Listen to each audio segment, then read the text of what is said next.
Vous est-il déjà arrivé de lire au complet les termes et conditions d'utilisation d'une application mobile avant de l'utiliser? Non, pas trop. Moi, je lis pas. Moi non plus, je ne lis pas, j'installe tout simplement. Je vais juste peser sur Accept, honnêtement. Je lis pas vraiment les conditions, je fais juste peser Accept.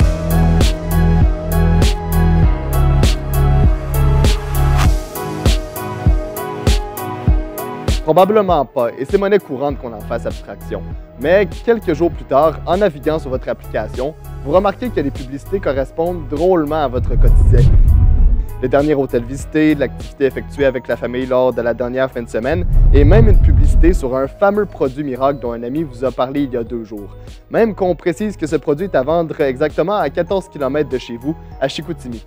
De quoi rendre perplexe, n'est-ce pas? Le terrain de jeu dans lequel s'aventurent les différentes compagnies et applications mobiles, ce sont ces données, celles que vous partagez et auxquelles vous autorisez l'utilisation. Les recherches que vous faites, les discussions que vous avez, la localisation, pour ne nommer que ceux-ci. Et ce terrain de jeu, il grandit rapidement d'année en année. Les plateformes We Are Social et Hootsuite ont recensé que plus de 3 adultes canadiens sur 4 ont un téléphone mobile, un nombre qui s'élève d'autant plus chez les milléniaux qui en possèdent pratiquement tous un. En l'espace d'1 an, entre 2017 et 2018, 2 millions de Canadiens sont devenus utilisateurs de soit Facebook, Instagram, Twitter ou Snapchat. Sur ces réseaux sociaux, on y passe en moyenne presque 2 heures par jour au pays, selon ce qui a été recensé lors de la dernière année. Nul besoin de vous dire que c'est donc une mine d'or qui touche une multitude de gens dans notre pays, et d'autant plus dans notre province. Une fois qu'on approuve l'utilisation de données à une application que l'on vient tout juste d'installer, cette dernière accède à des librairies de données emmagasinées sur l'appareil mobile en question qui peuvent varier selon les informations ciblées par l'application mobile. Donc, d'une manière assez simple, nos informations se retrouvent entre leurs mains.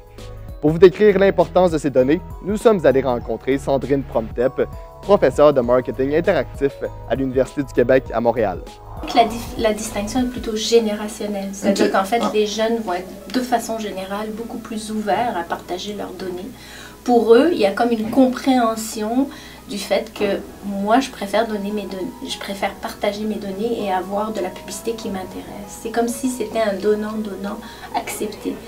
Mais cette sensibilité-là vient aussi du fait que ces jeunes-là ont grandi avec ces outils-là. Donc, ils ont toujours, si vous voulez, développé cette confiance, entre guillemets, confiance, c'est peut-être un trop grand mot, mais cet usage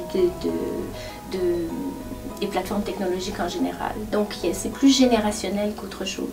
Les personnes plus âgées vont être plus réticentes à partager leurs données. Sachant que nous sommes à découvert de la sorte en donnant accès à nos informations, est-ce qu'on devrait se sentir en danger? Le consultant en cybersécurité chez Telenet Communications à Chicoutimi, Martin Renaud, nous a éclairé à ce sujet.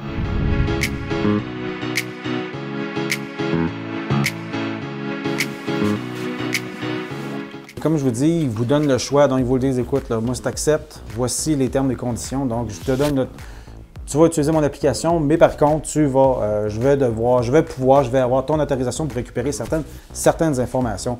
Donc, c'est à l'usager à valider, savoir qu'est-ce que moi je vais partager avec l'application ou l'éditeur de logiciel que lui va récupérer. Forcément qu'eux, ce qu'ils veulent, c'est aller chercher le plus d'informations possible pour être en mesure de mieux vous profiler en fonction de qui vous êtes, mais aussi d'où est-ce que vous êtes.